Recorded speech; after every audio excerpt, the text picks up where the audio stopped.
cumprimentei. Desejo que a paz de Deus os acompanhe, que vocês se sintam muito bem no lugar onde nós estamos. Nós estivemos fora por 2 sábados. Para os que não sabem, nós estávamos na semana da fidelidade e nós estávamos em um local especial onde nós nos reunimos com as outras igrejas. Talvez o carpete aqui não seja tão macio como era lá, não sei quantos, mas nem o assento para os que sentam à frente é bem macio aqui. Mas eu não sei quantos de vocês sentiam um certo desconforto no carpete, meio que pendendo para os lados, porque era tão macio que eu ouvi alguém dizer: prefiro o carpete que a minha cama. Mas esse é o local que nós temos, e eu sou feliz pelo local que nós temos. O sonho é que seja provisório, na verdade. Vocês viram qual é o sonho? O sonho é que nós encontremos, nós consigamos um lugar que seja definitivo. Compartilhemos e vivamos juntos esse sonho. E termos então um centro de evangelismo. Esse é o sonho que nós temos, esse é o propósito. E durante toda uma semana, nós somos chamados à fidelidade. Fidelidade com relação ao nosso tempo, fidelidade com relação ao nosso dinheiro, fidelidade com relação à nossa obediência, fidelidade com relação ao nosso corpo.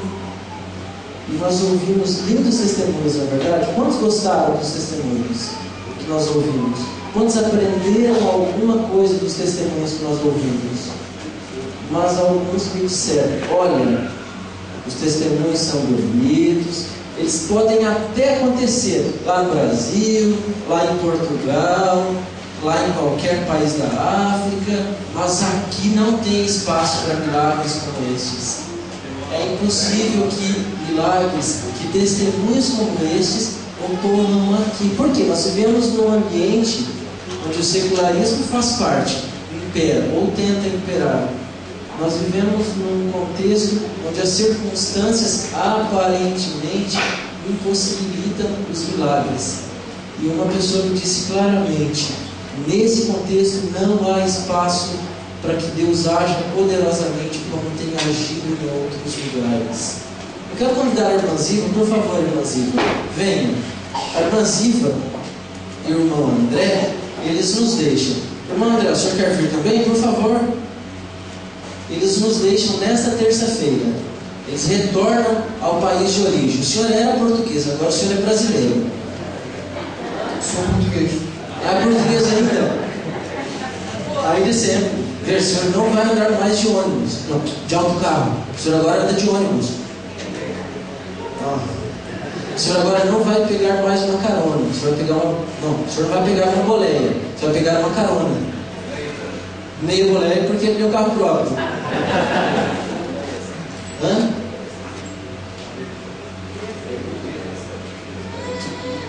Ah, sim, o senhor diz mais 6, o senhor diz meio, mas no Brasil também se diz 6.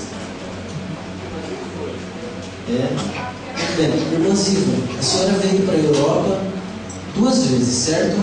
Na primeira vez a senhora ficou quantos anos aqui? Fiquei 4 anos. 4 anos.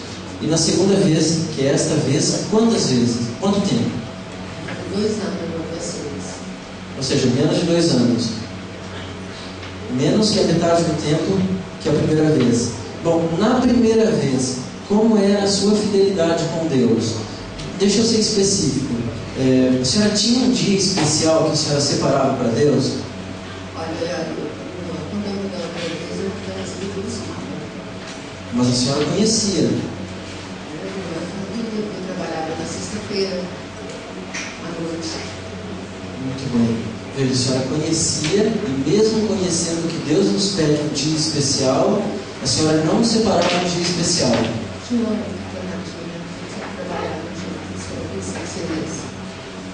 Veja, e da segunda vez, qual foi o propósito que a senhora fez com o seu André antes de vir? Deixa o seu André falar agora. Qual foi o propósito, André? O que ela disse para o senhor? Cumprir o mesmo certo. Ou seja, independente de qualquer coisa.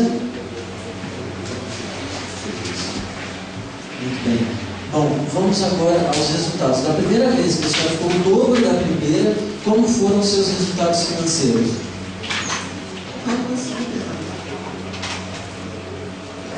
Mas como? A senhora trabalhava no sábado, a senhora ficou 4 anos e não conseguiu nada.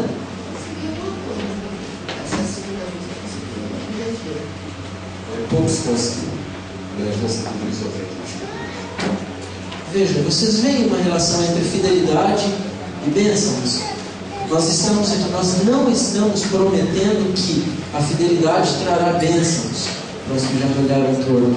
Nós estamos prometendo que a fidelidade abre as portas para que as bênçãos venham, para que fique claro isso. E veja, irmãzinha, nessa metade do tempo da segunda vez, seja específico. A senhora veio para comprar o quê?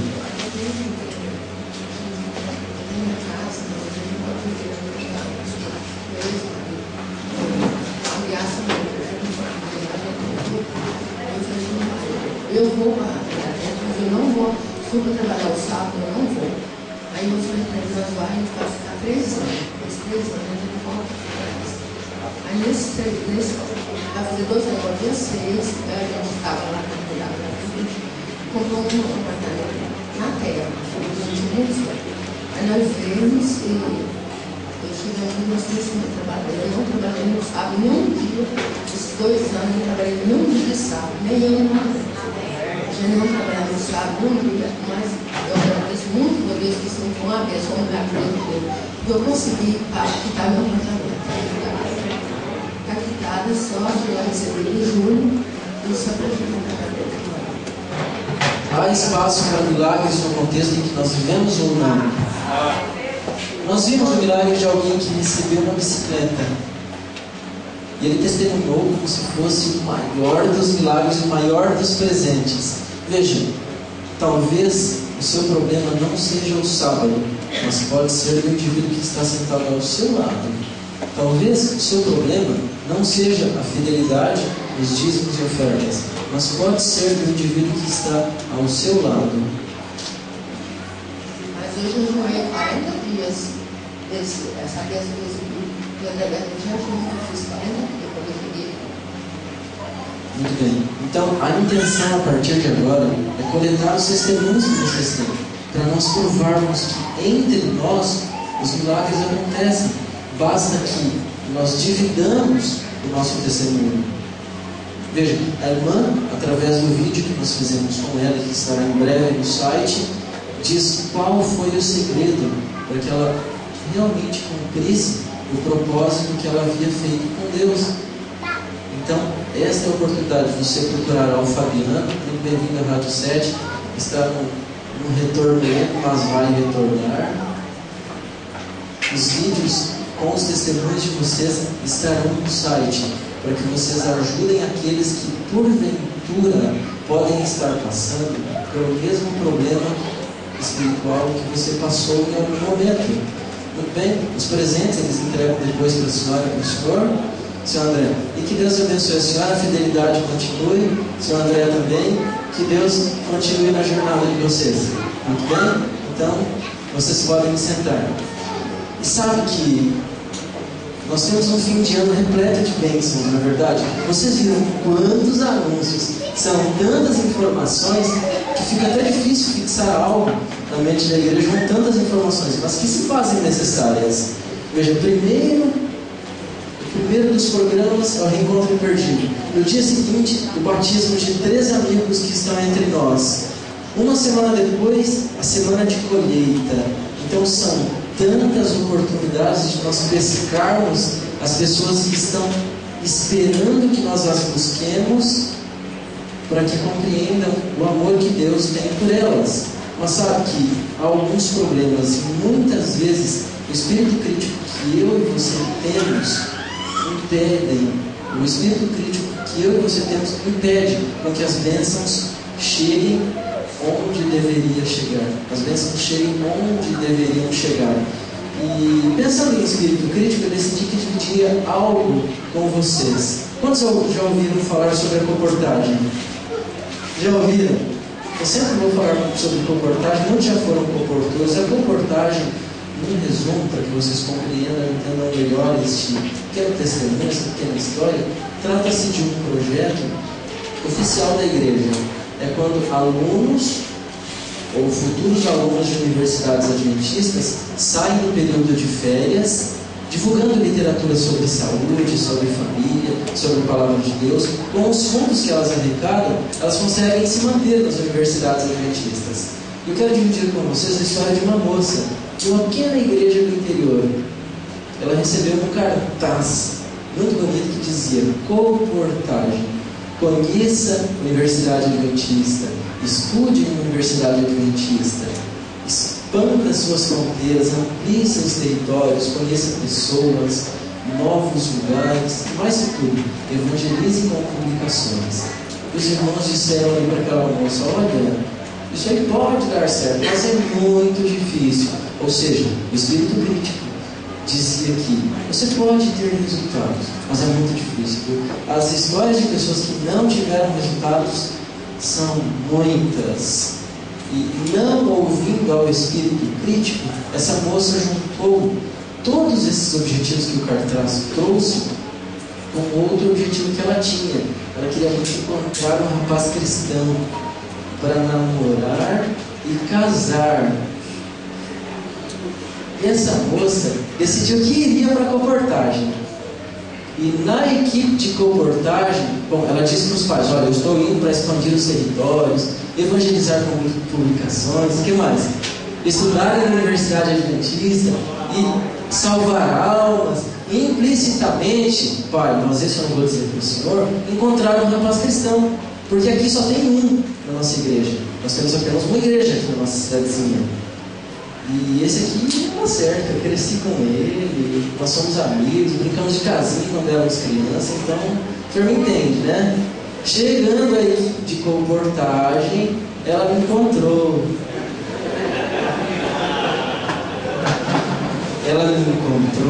Eu não sei se nos objetivos que ela tinha acrescentados aos objetivos que o cartaz trazia, estava incluso um filho, o Filipinho. Mas como ele veio, tem sido uma grande bênção. Veja, o espírito crítico impede com que nós nos apropriemos das bênçãos que Deus tem para nós. Um exemplo claro: os que estavam aqui no último domingo viram uma mãe desbravadora. Dino conversou com ela, Yolanda também, Valdemir. Em um dos primeiros, ou talvez um dos primeiros contatos com a igreja, na verdade, estava acontecendo um programa de desbravadores aqui. E essa mãe veio acompanhar a filha cristã, pertencente, membro de nossa igreja. E essa mãe disse o seguinte: o que é que vocês estão fazendo aqui? Bom, nós estamos aqui para uma reunião de oração, um culto evangelístico, aos domingos. Ela disse: mas como? Vocês se reúnem aos domingos à noite para orar? Como? Isso eu não consigo entender isso. E ele disse: olha, na quarta-feira também. O que? No meio da semana vocês se reúnem para orar? Sim, nós oramos por problemas financeiros, problemas de saúde, fortalecemos nossa vida espiritual. Sabe que esse mesmo espírito crítico impede com que nós nos apropriemos das bênçãos que o Senhor tem reservadas para nós. E alguém foi mais além e disse o seguinte: o oxigênio espiritual que eu recebo apenas no sábado não é suficiente. Eu preciso renová-lo aos domingos, às quarta-feiras.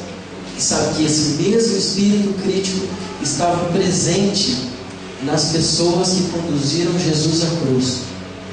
E aqui nós vamos estacionar durante alguns minutos e meditar sobre os últimos momentos da vida de Jesus. E a este ponto da história da humanidade que eu quero conduzir, o momento em que Jesus encontrava-se na cruz. O capítulo 23 de Lucas traz toda a declaração sobre os momentos finais da vida de Jesus. Bom, Jesus passou por 6 julgamentos. 3 deles pelos líderes religiosos, e 3 deles religiosos e políticos, e 3 deles pelo povo de uma forma em geral. Desses 6 julgamentos que tomaram a Jesus, nenhum deles ocorreu de forma legal. Portanto, Jesus foi julgado, crucificado e morto por um julgamento ilegal. E aqui um parênteses: o direito diz Quantos são advogados ou já estudaram alguma coisa? Tem alguém que é advogado? Não lembro quem? A Leila, muito bem, Leila. Ó, precisando estar aqui a Leila. No Brasil, né, Leila? O direito diz que em toda a história, juridicamente, não houve um julgamento mais injusto que o que Jesus sofreu. Portanto, nós estamos falando de alguém que veio como rei, mas foi humilhado, maltratado, e uma série de outros adjetivos com relação a Jesus. Mas eu quero conduzi-lo à última frase dita por Jesus. Jesus disse em torno, depende da divisão, 6 ou 7 frases estando na cruz. Eu quero conduzi-lo à última das frases ditas por Jesus: está consumado. Nós vamos descobrir o que Jesus queria dizer a mim e a você com está consumado. Vamos ler o capítulo 19 de João, a partir dos versículos 28.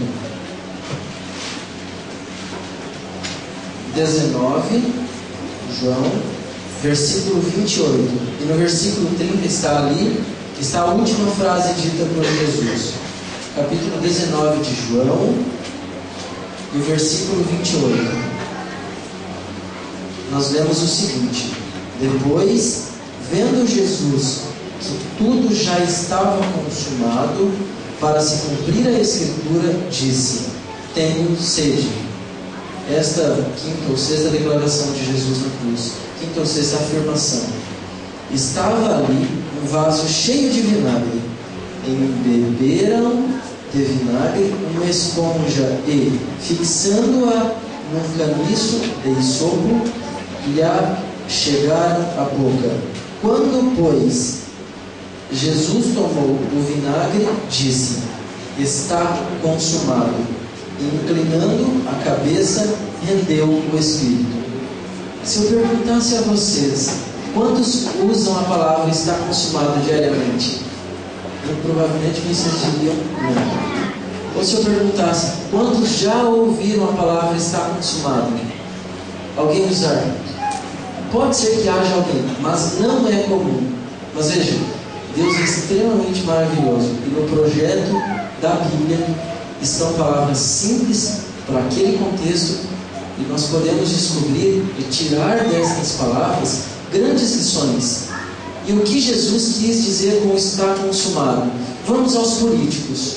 Muito provavelmente não ouviram Jesus dizer está consumado. Mas se tivessem ouvido, o que eles diriam? Bom, está consumado. Antes de tudo, a palavra está consumado lá no grego, na língua original que foi dita, é tetelestai. Vem da palavra teleos, que significa terminar, por fim, quitar, eliminar. Tudo com relação a fim está incluso dentro da palavra tetelestai. Dentro da palavra tetelestai. Agora, o que Jesus quis dizer com tetelestai? Os políticos talvez estavam pensando o seguinte: nós conseguimos tetelestai, nós terminamos com quem poderia pôr fim à ordem. Nós terminamos com quem poderia pôr fim ao nosso poder. Porque veja, ele tem muitos seguidores. Então, muito provavelmente, se ele continuasse o ministério, ele com certeza, seguramente, atrapalharia o nosso poder. Então, tetelestai, nós conseguimos, está consumado. Nós terminamos com quem poderia nos atrapalhar. Vamos aos discípulos. Vocês conseguem imaginar os discípulos? Veja, eles seguiram a Jesus por muitas lutas, não é verdade? Por muitas batalhas. Agora vocês conseguem imaginar os discípulos olhando para a cruz e pensando: o sonho terminou. Hoje de manhã nós falávamos sobre isso na lição. Quem nós esperávamos para ser o nosso Salvador, agora está em uma cruz recebendo zombarias, porque as pessoas diziam: você diz que pode salvar a muitos, mas não salva a si mesmo. Desça daí, Jesus, desça. Vocês conseguem imaginar os discípulos extremamente tristes porque o sonho havia terminado? Vocês conseguem imaginar Satanás pensando: eu consegui o plano que eu tinha de pôr Jesus em uma cruz, de matá-lo, está concluído. Quem sabe até Satanás pensasse: tetelestai, está terminado. Eu terminei com o sonho dessas pessoas que nada conhecem sobre o mundo. Tetelestai, está concluído. Pensavam todos, os políticos, os religiosos, os discípulos. Quem sabe pensava Satanás da mesma forma. Mas vamos ver o que Jesus quis dizer com tetelestai. Muito bem, antes de irmos ao sentido original da palavra, Jesus tinha alguns objetivos ao vir à Terra, certo? E nós vamos descobrir alguns desses objetivos e nós vamos perguntar a nós mesmos se esses objetivos por Jesus foram concluídos, foram cumpridos ou não. Vamos ao que diz João, capítulo 6, os versículos 38, 39 e 40. Capítulo 6 de João, versículos 38, 39 e 40. E aqui Jesus mostra claramente o objetivo que ele tinha ao vir à terra. Porque eu desci do céu, diz o versículo 38 do capítulo 6, não para fazer a minha própria vontade, e sim a vontade daquele que me enviou. E a vontade de quem me enviou é esta, que nenhum eu perca de todos os que me deu. Pelo contrário, eu o ressuscitarei no último dia. De fato, a vontade de meu Pai é que todo homem que vir o Filho e nele crer tenha a vida eterna. E eu o ressuscitarei no último dia. Portanto, hoje, conhecendo a história, nós podemos afirmar que Jesus cumpriu o objetivo que ele tinha na terra ou não. Portanto, isso põe fim ao que os discípulos, ao que os políticos, ao que de repente o próprio Satanás pensavam ou não. Então vamos a alguns pontos, alguns sentidos com que a palavra tetelestai é utilizada. Muito bem, o sacerdote. O sacerdote estava lá no templo, ministrando, dando as palestras, falando sobre o amor de Deus, falando sobre as profecias. E eu, você, de repente, nós chegaríamos ao templo com a nossa oferta. De repente alimento, de repente um animal. Nós chegaríamos com a nossa oferta ao templo. E o sacerdote tomaria a sua oferta. Talvez o sacerdote fosse para um lugar especial para orar. Talvez o sacerdote ficasse algumas horas analisando a oferta que você trouxe. E após essa análise, talvez eles se reuniam para verificar se a sua oferta era aceitável ou não, para verificar se a sua oferta era perfeita ou não. E quando ele decidia, bom, esta oferta é aceitável, ele chegaria a você e dizia o seguinte: Marcelo, tetelestai, a sua oferta é perfeita. Conseguem compreender o está consumado da cruz? Muda o sentido ou não? Veja, até agora nós tínhamos ouvido o tetelestai de Jesus, o está consumado, de um ponto de vista fim. Mas aqui nosso leque se abre. Veja, o tetelestai no sentido em que o sacerdote utilizava a palavra, porque era uma palavra comum daquele contexto, utilizada por várias pessoas, vários tipos de pessoas, vários profissionais. Tetelestai, sua oferta é perfeita, sua oferta é aceitável. Interessante, não? E um artista? Como é que ele utilizava a palavra tetelestai? Ou talvez um artesão? Um artista, vamos a um artista que estava com um quadro sendo pintado. Durante alguns anos esse quadro foi pintado. E ele pincelava numa semana, na outra, meses, talvez anos se passaram. As grandes obras, aqui em parênteses, demoraram meses, anos para serem compostas. E naquele contexto eu acredito que não era diferente. Então imaginemos um artista pintando e pintando, um artesão talvez moldando o barro. E lá na pintura que esse artista estava realizando, quando ele estava prestes a dar a última pincelada, quando ele estava prestes a terminar a obra que ele estava pintando, ele dava a última pincelada, tetelestai, está consumado, está terminado. Ou seja, a obra que eu fiz com muito esforço está concluída. Veja, uma forma mais de nós entendermos a palavra dita por Jesus. Tetelestai. Muito bem, um vendedor, um mercador, esse ponto me chama a atenção, porque o selo que eles utilizavam para as negociações, ou seja, eu vendia algo para o Irving, com muito cuidado, porque é peruano, né? Eu vendia algo para o Irving, e o Irving me fazia o pagamento. Para confirmar o pagamento, eu utilizava um selo, um carimbo, e esse selo carimbado na mercadoria que foi vendida por mim, paga por ele, dizia o quê? Tetelestai, dizia está consumado, está pago. Vocês conseguem compreender a relação entre o Tetelestai e a vida, ministério, sacrifício e salvação que Jesus quer nos dar? Conseguem compreender, conseguem entender o objetivo da palavra? Um mercador utilizava a palavra da mesma forma. Muito bem, e aqui nós vemos o servo utilizando a palavra tetelestai, utilizando a palavra está consumada. Imagine que cada rico, hoje não é diferente, tinha um servo. Esse servo, ele tinha uma série de tarefas. Esse servo, ele tinha uma série de responsabilidades e mais. Ele tinha um horário específico para cumprir as responsabilidades que ele tinha como servo. Então, imagine que no fim do dia, o servo chegaria para o seu mestre e diria o seguinte: tetelestai, mas ele tinha o direito de dizer está consumado apenas se ele houvesse cumprido todas as tarefas, veja, todas as tarefas e no tempo correto. Se um dos dois requisitos não fosse cumpridos, ele não poderia dizer está consumado. Mas veja, olhando para Jesus como servo, Jesus foi mestre ou não? Jesus ensinou? Muito bem. Olhando para Jesus como evangelista, Jesus evangelizou ou não?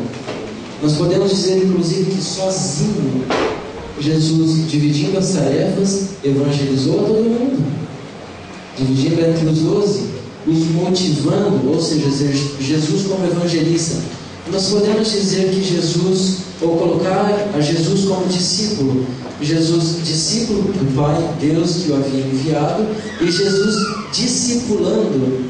Veja, todas estas características dentro do papel que o servo tinha. E por último, Jesus como Salvador e sofredor. Em Jesus nós encontramos a característica de um servo. Em Jesus nós encontramos alguém que tem o direito de dizer tetelestai, porque cumpriu todo o propósito que ele tinha como Salvador e no momento correto. E a última aplicação, essa me chama muito a atenção também, talvez a que mais me chama a atenção, era em uma guerra. Um soldado, de que forma um soldado utilizaria a palavra tetelestai?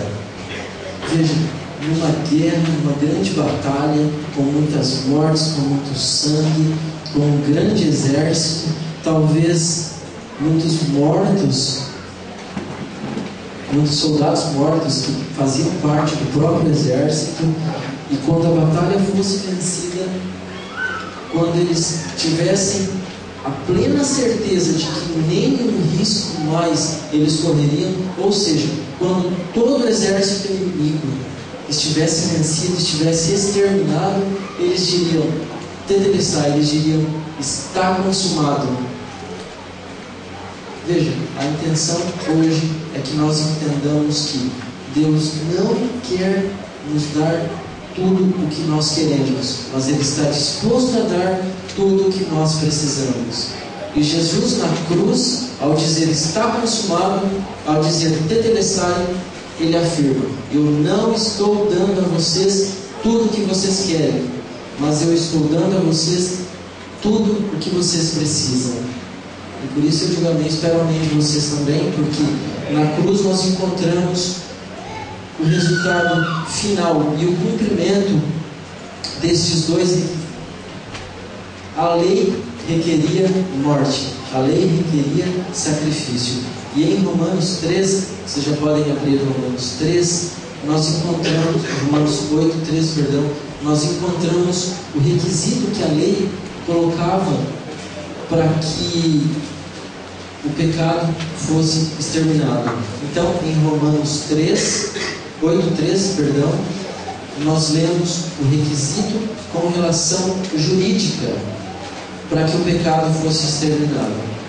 Romanos, capítulo 8 e o versículo 3. Porquanto, o que for impossível à lei, no que estava enferma pela carne, isso fez Deus, enviando seu próprio Filho em semelhança de carne pecaminosa e no tocante ao pecado, e, com efeito, condenou Deus na carne o pecado. Amém? Aqui nós vemos, do ponto de vista jurídico, 2 pontos esperavam os judeus para que aceitassem o Messias: a morte, aí está, Romanos 8,3, um dos requisitos, e o segundo dos pontos, aqui partindo para a conclusão, e ficará como lição para nós nesta manhã, as profecias. Bom, se nós formos ao Antigo Testamento, tudo caminha em torno de Jesus. Se nós formos às leis, Êxodo, Número, Levítico, Deuteronômio, tudo caminha em torno de Jesus. A todos os profetas, Ezequias, Obadias, Ezequiel, Miqueias, enfim, em todos os profetas, em todos os escritos do Antigo Testamento, nós encontramos uma única direção. Todos indicam a Jesus.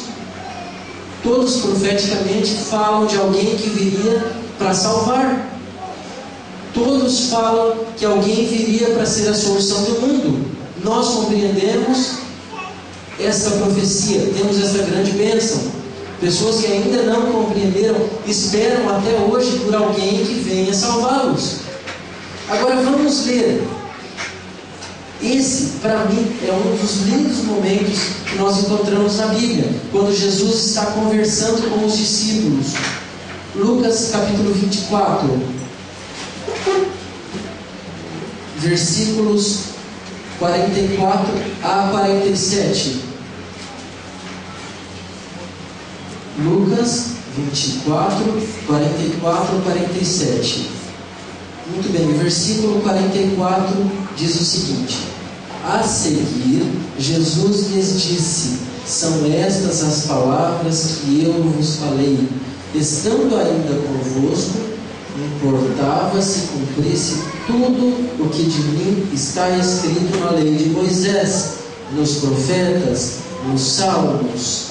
Então lhes abriu, versículo 45, o entendimento, para que compreenderem as Escrituras, e lhes disse: assim está escrito, que o Mestre, que o Cristo, havia de padecer e ressuscitar dentre os mortos no terceiro dia, e que em seu nome se pregasse arrependimento para a remissão dos pecados a todas as nações, começando em Jerusalém. Existe uma ilustração que desenha exatamente toda essa situação pela qual nós passamos. É a história de uma mulher que ficou viúva. Ela perdeu o seu esposo e já não tinha condições financeiras de pagar o seguro que eles pagavam mensalmente. Quando, no desespero, ela decidiu que escreveria para a seguradora. E nesta carta escrita para a seguradora, ela disse o seguinte: veja, eu fiquei viúva, eu estou mandando a prova de que eu estou viúva, eu já não tenho condições de pagar esse seguro mensalmente. E ela esperou a resposta durante algum tempo. Quando recebeu a resposta, a carta dizia o seguinte: Nós estivemos analisando a apólice do seguro que o seu esposo havia feito e nós vimos algo e ficamos surpresos. A partir de agora, você não mais precisa pagar. A partir de agora, você recebe. Mas como assim? Bom, aqui na apólice do seguro, diz que seu esposo havia pago o seguro por completo. Então, a partir de agora, você não mais paga. Nós pagaremos a você. É exatamente este o objetivo que Jesus tinha na cruz, cumprindo o propósito de Deus. E quantos já viram um frango ou uma galinha ser morta artesanalmente e não industrialmente? O pescoço é cortado não, o pescoço é quebrado. Já viu, Fábio? Como é que é? É feio, não? E como é que é? A morte instantânea? A morte instantânea? Ah, ela se debate.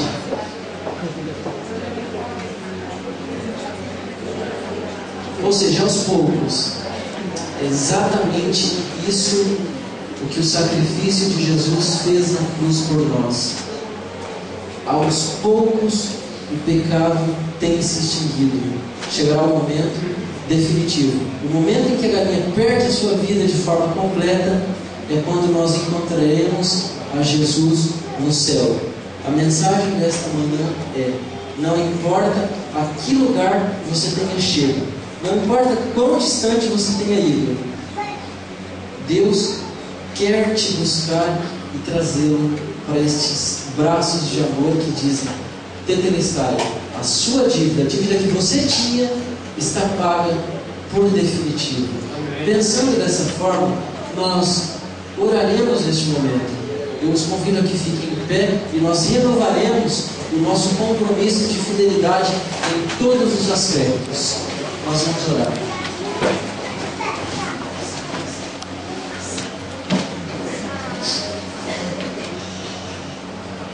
Senhor Deus, nós te agradecemos pelo grande privilégio que temos de pertencer ao teu povo. Nós te agradecemos pelo grande privilégio que o Senhor nos dá de conhecer a verdade de que de uma vez por todas nós recebemos o perdão de sua parte.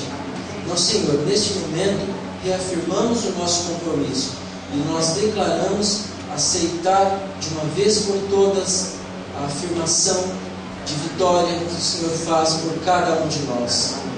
Nós te agradecemos porque pertencemos ao teu povo e nós imploramos que cada dia nós sintamos a necessidade do perdão que existe no sacrifício do teu Filho Jesus.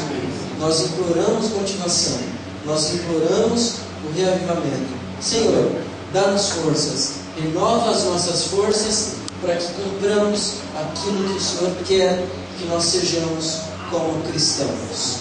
Nós imploramos a tua bênção para este sábado e nós confiamos no sacrifício daquele que nós amamos e conhecemos, teu Filho Jesus. É em nome deste que nós oramos. Amém. Amém.